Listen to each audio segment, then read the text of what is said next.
मुश्किल इस दुनिया में कुछ भी नहीं, फिर भी लोग अपने इरादे तोड़ देते हैं। अगर सच्चे दिल से हो चाहत कुछ पाने की, तो सितारे भी अपनी जगह छोड़ देते हैं।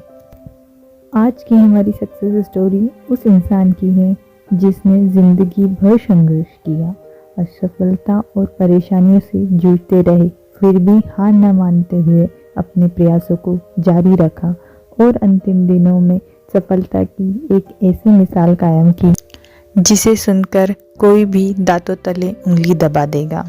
ये कहानी है केंटकी फ्राइड चिकन कंपनी के फाउंडर कर्नल हार्लाड सैंडर्स की। उनका जन्म 9 सितंबर 1890 को इंडियाना के एक शहर हेनरीविले में हुआ था। उनके पिता का नाम डेविड सैंडर्स और मां का नाम मार्गरेट सैंडर्स था। इसके अलावा उनका एक छोटा भाई और एक छोटी बहन भी थी। उनके घर में सब कुछ अच्छा चल रहा था, पर अचानक 1895 में गर्मी के दिनों में तेज बुखार की वजह से उनके पिता की मृत्यु हो गई। उस समय सैंडर्स केवल 5 साल के थे।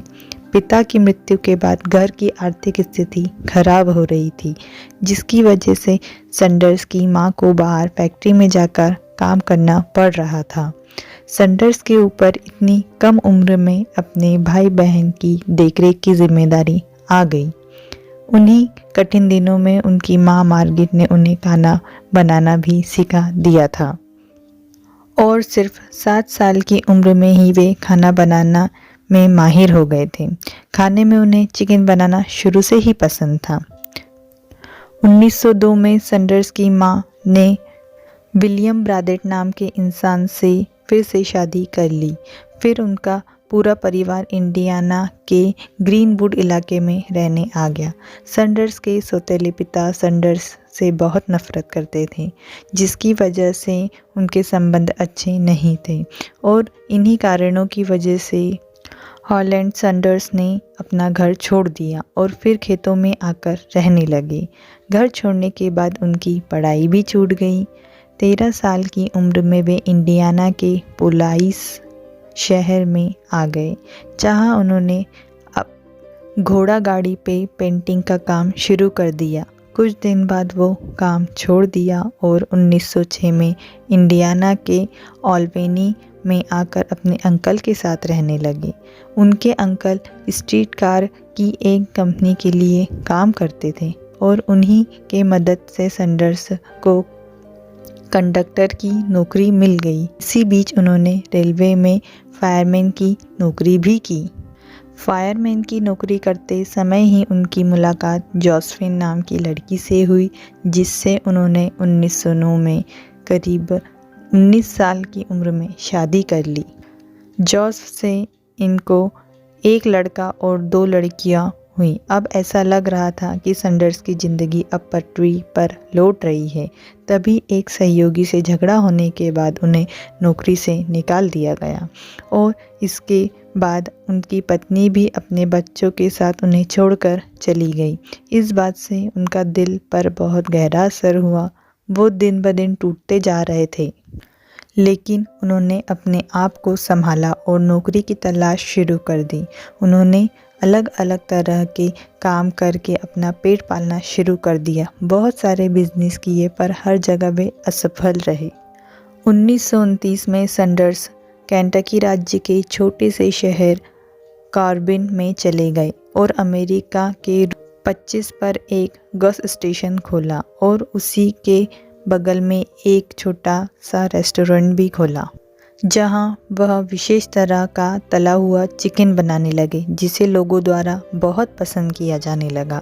लोगों द्वारा पसंद करने के कारण उन्होंने उस बिज़नेस को और बड़ा करने का सोचा और होटल अच्छे से चलाने के लिए कर्नेल यूनिवर्सिटी से 8 सप्ताह का होटल मैनेजमेंट का कोर्स किया।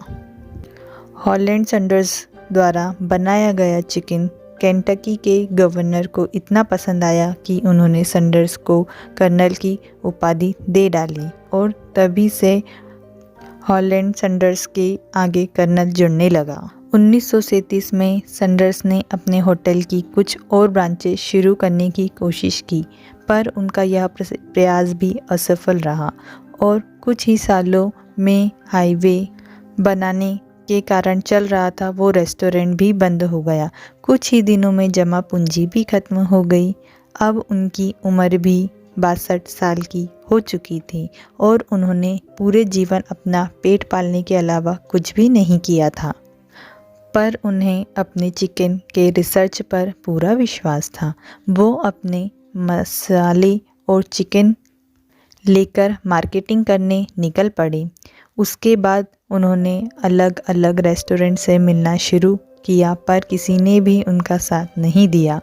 उन्होंने करीब 1000 रेस्टोरेंट की ठोकरें खाईं और उसके बाद जाकर उन्हें उनका पहला कस्टमर मिला।